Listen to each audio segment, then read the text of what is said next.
கிறிஸ்துவுக்குள் அன்பான தேவனுடைய பிள்ளைகளே, ஆண்டவராய் இயேசுவின் நாமத்தில் உங்களை அன்போடு கூட வாழ்த்துகிறேன்.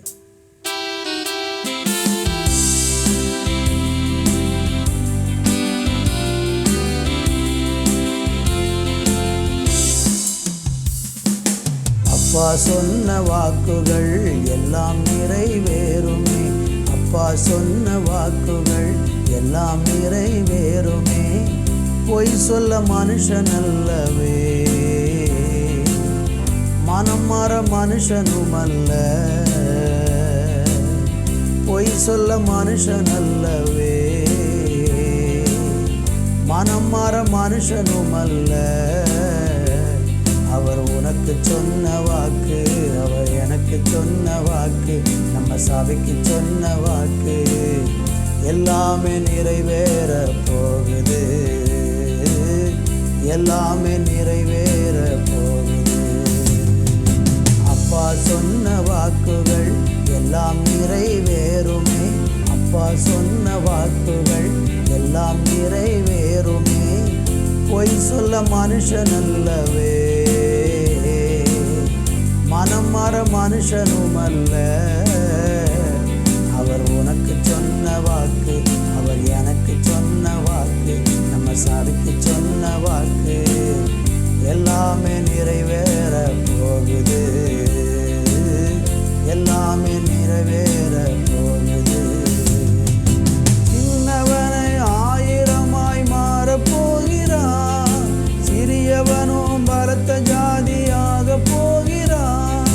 சின்னவனும் ஆயிரமாய் மாற போகிறான், சிறியவனும் பலத்த ஜாதியாக போகிறான்.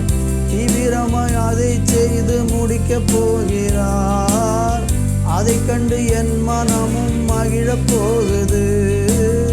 தீவிரமாய் அதை செய்து முடிக்க போகிறார், அதை கண்டு என் மனமும் மகிழப் போகுது, மகிழப் போகுது, மகிழப் போகுது, மகிழப் போகுது.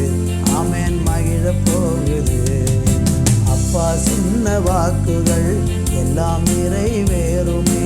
அப்பா சொன்ன வாக்குகள் எல்லாம் நிறைவேறுமே. பொய் சொல்ல மனுஷனும் அல்ல, மனம் மாற மனுஷனும் அல்ல. பொய் சொல்ல மனுஷன் அல்லவே,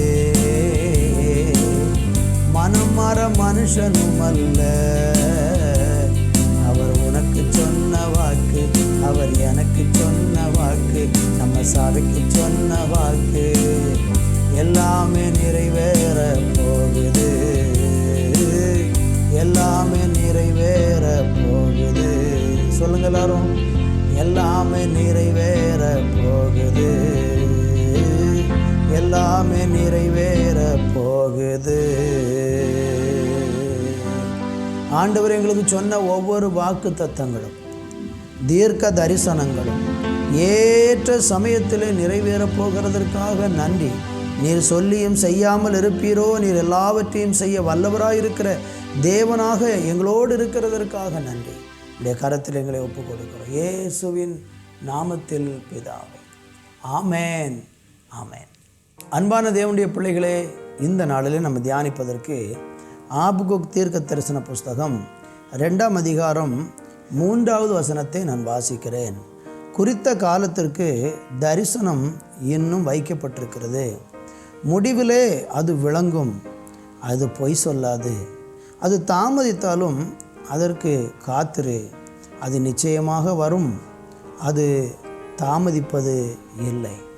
அன்பு தேவ பிள்ளைகளை, தேவன் எல்லாவற்றுக்கும் ஒரு காலத்தை குறித்திருக்கிறார் என்று வேதம் சொல்லுகிறது. குறித்த காலத்திற்காக ஒரு தரிசனம் வைக்கப்பட்டிருக்கிறது, அது முடிவில் விளங்கும். தேவன் எல்லாவற்றையும் ஒரு திட்டமாக, ஒரு கால நிர்ணயத்துக்குள்ளே எல்லாவற்றையும் செய்கிறவராக இருக்கிறார். அவருக்கு நம்முடைய வாழ்க்கையில் எப்பொழுது என்ன செய்ய வேண்டும் என்பது தேவனுக்கு நன்றாக தெரியும். அவருக்கு நாம் எதையுமே கட்டாயப்படுத்தியோ அவருடைய கையை பிடித்தோ நீர் இப்படித்தான் செய்ய வேண்டும், இந்த சமயத்தில் செய்ய வேண்டும் என்று எதையும் சொல்ல வேண்டிய அவசியம் இல்லை. பைபிளில் ஒரு வசனம் காண்பிக்கிறேன் பாருங்கள். யாத்திரா புஸ்தகம் 12ஆம் அதிகாரம் 41 வசனம் சொல்லுகிறது, 430 வருஷம் முடிந்த அன்றைய தினமே கர்த்தருடைய சேனைகள் எல்லாம் எகிப்து தேசத்திலிருந்து புறப்பட்டது. பார்த்தீர்களா, ஆபிரகாமிட்ட ஆண்டவர் ஏற்கனவே இதை குறித்து சொல்லியிருந்தார். என்ன சொல்லியிருந்தார்னா, உன்னுடைய சந்ததி என்ன செய்யும்னா 430 ஆண்டு காலம் 430 வருஷ காலம் எகிப்தில் அடிமையாக இருப்பாங்க என்று ஆண்டவர் அவங்களுக்கு முன்னக்கட்டியே சொல்லியிருந்தார். கர்த்தர் ஆபிரகாமிட்டே அதை பற்றியே பேசினார். உன் சந்ததிகள் 430 வருஷம் அந்நியர்கள்ட்ட அடிமையாக இருப்பாங்கன்னு.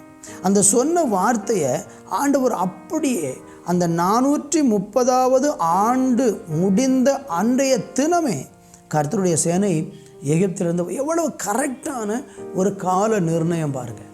நீங்கள் யோசிச்சு பாருங்கள், 430 வருஷத்துக்கு அப்புறம் நடக்கக்கூடிய ஒரு காரியத்தை முன்கூட்டியே யாரால் சொல்ல முடியும்?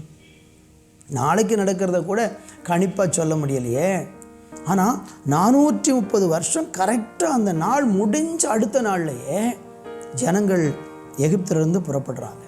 அப்படின்னா ஆண்டவர் கால நிர்ணயத்தை கரெக்டாக வச்சுருக்கிறார். உங்கள் வாழ்க்கையில் எப்போ எதை தரணும், எப்போ எதை செய்யணும், எப்பொழுது எதை உங்களுக்கு கொடுக்கணும்னு தேவனுக்கு நல்லா தெரியும்.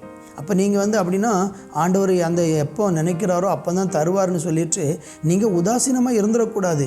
ஆண்டவர்கிட்ட நீங்கள் ஜெபிக்க வேண்டியதை நம்ம கேட்டுக்கிட்டே இருக்கணும், ஜெபிச்சுக்கிட்டே இருக்கணும். செய்ய வேண்டியது என்ன? சங்கீதம் 27:14 சொல்லுகிறது, கர்த்தருக்கு காத்திரு, திடமனதாயிரு, அவர் உன் இருதயத்தை ஸ்திரப்படுத்துவார், கர்த்தருக்கே காத்திரு என்று நம்ம அங்கே பார்க்கிறோம். அருமையான தேவனுடைய பிள்ளைகளே, கர்த்தருக்கு நம்ம காத்திருக்கணும். திடமனதாக இருந்து நம்ம ஆண்டவருக்கே காத்திருக்கணும். ஆண்டவர் ஏற்ற சமயத்தில் நமக்கு செய்ய வேண்டியதை திட்டமாக தெளிவாக தந்து நிறைவேற்றுவார். நீங்கள் சோர்ந்து போயிடக்கூடாது. குறித்த காலத்துக்கு வைக்கப்பட்டிருக்கிறதுனால பொறுமையாக இருக்கணும், ஜெபம் பண்ணிகிட்டே இருக்கணும். ஆண்டவருடைய வேலை வரும்போது ஆண்டவர் எனக்கு சொன்னதை நிறைவேற்றுவார் என்பதை நம்ம பொறுமையாக இருந்தால் ஆண்டவர் உதவி செய்வார். இன்னொரு வசனம் கூட காண்பிக்கிறேன். சங்கீதம் 102:13 சொல்கிற, தேவரீர் எழுந்தருளி சியோனுக்கு இறங்குவீர், அதற்கு தயை செய்யும் காலமும் அதற்காக குறித்த நேரமும் வந்தது. பார்த்தீங்களா? அப்போ சியோனுக்கு தயவு செய்கிறதுக்கான குறித்த நேரம் வந்த உடனே கர்த்தர் அதை செய்கிறார். உங்களுக்கு அற்புதம் செய்ய வேண்டிய நாள் வரும்போது கொஞ்சம் கூட தாமதமாகாது. அந்த நேரத்திலேயே தேவன் உங்களுக்கு அந்த அற்புதத்தை செய்வார்.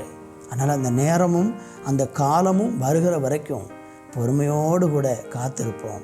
அது தாமதித்தாலும் வரும், அது பொய் சொல்லாது, அதற்கு காத்திரு, அது நிச்சயமாய் வரும், தாமதிப்பதில்லை என்று சொன்ன மணிக்கு உங்களுக்கு தேவன் சொன்ன வார்த்தைகள் ஒவ்வொன்றும் சரியாக நிறைவேறும். நல்ல பிதாவே, ஒவ்வொருவருடைய வாழ்க்கையிலையும் நீர் குறித்த அந்த காலத்தில் பிள்ளைகளுடைய வாழ்க்கையில் உங்களுடைய அற்புதத்தை நீர் விளங்க பண்ணுவீராக. காத்திருந்து சோர்ந்து போனவர்கள் பலர் உண்டு. பிள்ளைகளை நீங்கள் பலப்படுத்தி தைரியப்படுத்துங்க. இயேசுவின் நாமத்தில் பிதாவே, ஆமேன், ஆமேன்.